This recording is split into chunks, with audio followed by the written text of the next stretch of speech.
If you would like to add some additional top stitching to make your armadillo a 3-banded armadillo, or to give some extra detailing to your isopod, you can do that on the pleat section. I recommend doing your spacing 1 1/3 inches apart. That is not where these lines are.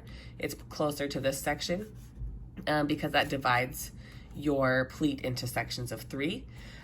To prepare for this, I used a quilting ruler that was 12 inches long because that's long enough to cover this pleat, and you can see faintly chalked in lines that were 1 1/3 inches apart.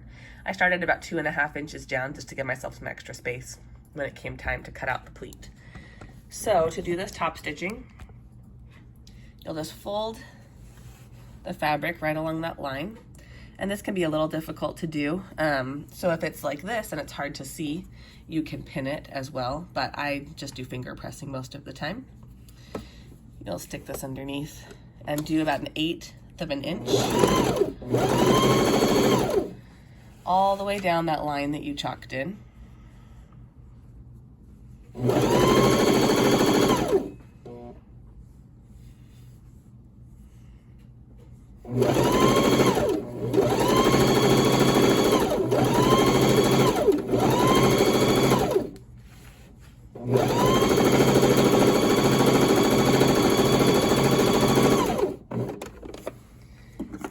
And now, as you can see, there is a raised section all along that line that I had chalked in.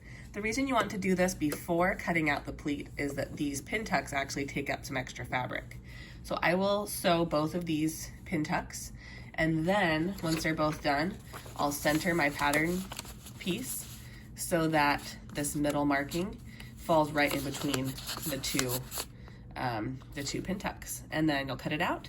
And as you can see on the full tutorial, you'll also top stitch and pin tuck the 2 edges of the pleat. So that will give you 3 sections for the armadillo if you'd like to make a 3-banded armadillo.